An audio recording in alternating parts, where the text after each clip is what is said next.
ଛାଡ଼ ଖାଇଟା ପୁରା ଉଡ଼ିଲା ମାନେ ଜମିଲା। ଦେଖନ୍ତୁ ମାର୍କେଟ ଯାଇକି ନେଇ ଆସିଥିଲୁ ଚିଙ୍ଗୁଡ଼ି ଆଉ କିଛି ପମ୍ଫ୍ରେଟ୍ର ମାଛ। ଆପଣମାନେ ତରକାରୀର ଲୁକ୍ସ ଦେଖନ୍ତୁ, ଲୁକ୍ସରୁ ହିଁ ଆପଣମାନେ ଜାଣିପାରୁଥିବେ ତରକାରୀ କେତେ ଟେଷ୍ଟି ଆଉ କେତେ ୟମ୍ମି ହେଇଥିଲା।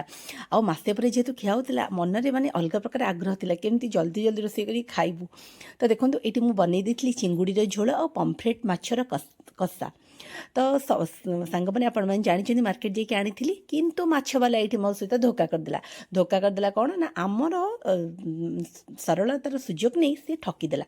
ଯେହେତୁ ଆମେ ତରତରରେ ଥିଲି ସିଏ ଆଉ ମାଛ ନ ବାଛିକି ଦେଇଦେଲା। ମୋତେ ତ ମାଛ ବାଛି ଆସେନି, ତ ଯାହା ହଉ ଯାଇ କରି ତାକୁ ମାଛକୁ ବାଛିକି ଭଲସେ ତାକୁ ଲୁଣ ହଳଦୀ ଗୋଳେଇ ଚିଙ୍ଗୁଡ଼ି ଭାଜି ମାଛ ଭାଜି ମସଲା ନର୍ମାଲ ମସଲା ଆପଣମାନେ ଜାଣିଥିବେ ପିଆଜ ରସୁଣ ଅଦା ତା ସହିତ କିଛି କାଜୁ କିଛି ଚାରମଗଜ ସବୁର ଗୋଟେ ବଢ଼ିଆ ପେଷ୍ଟ ବନେଇ ଦେଇଥିଲି।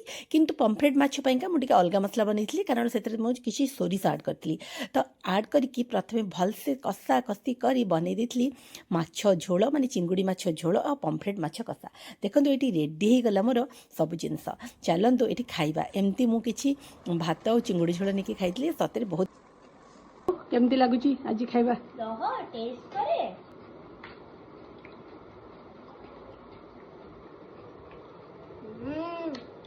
ଭଲ ଲାଗୁଛି?